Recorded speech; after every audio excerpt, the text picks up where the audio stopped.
परमपिता से मिलकर के आते हैं।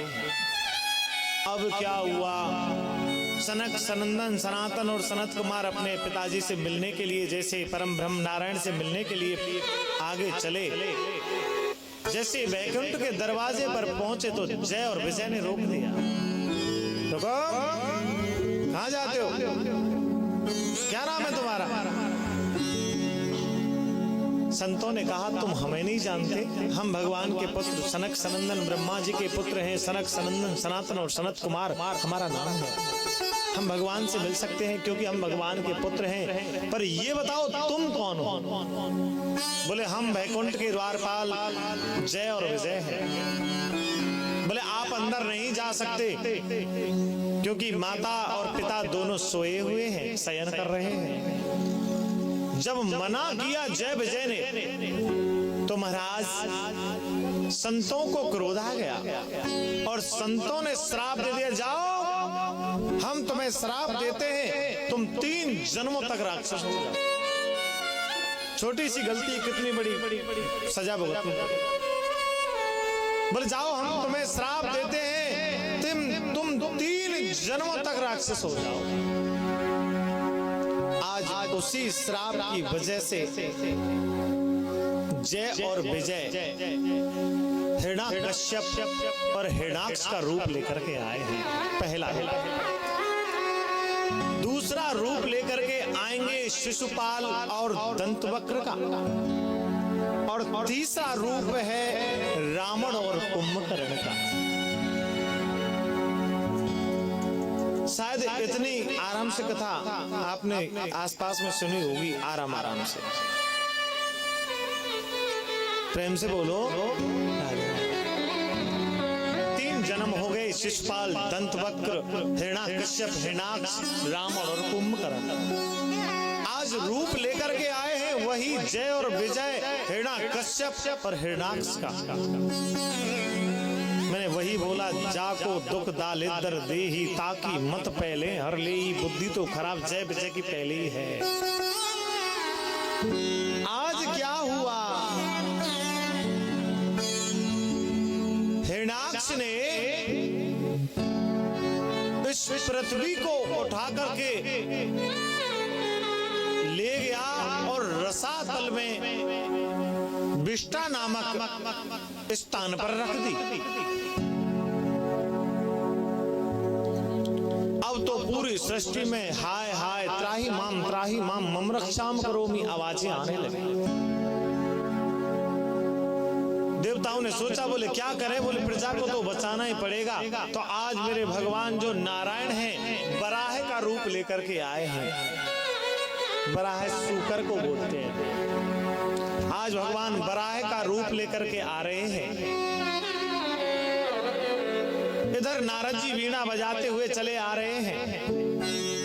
नारद जी से हिरण्याक्ष बोला, ओ बाबा जी कछु या वीणा ये बजा तो रेग कछु लड़बो फड़बो जाने तू।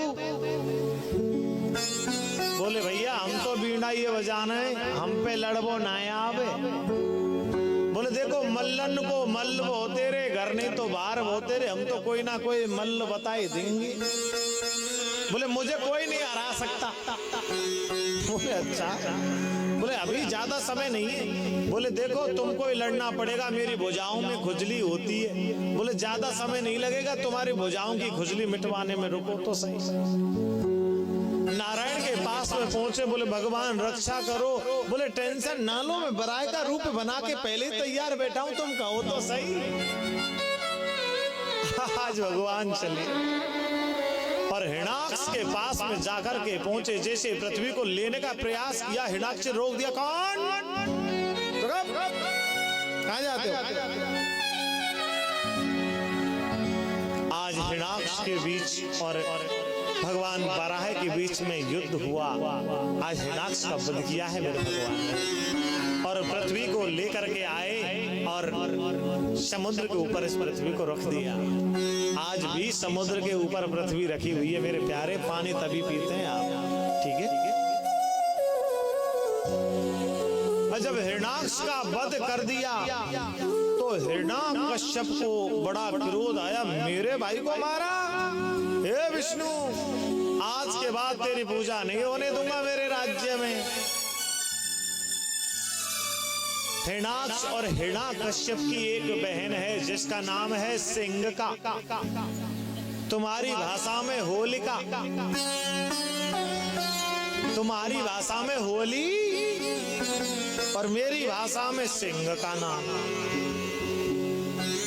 कुछ समय के बाद हिरण्याकश्यप का विवाह हुआ, बड़ी सुंदर पत्नी आई है, नाम है कयाधु।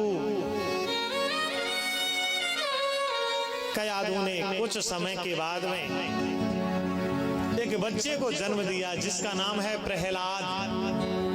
एक बात बताऊं आपको, 12 भागवतों में से प्रहलाद का नाम पहले नंबर पर आता है। भक्ति प्रहलाद किसी कोई कर नहीं सकता। 12 भागवतों में प्रहलाद को रखा जाता है। अब क्या हुआ, जैसे प्रहलाद हुआ तो देखो जैसी संगत वैसी रंगत। आज प्रहलाद धीरे धीरे बड़ा हो रहा है।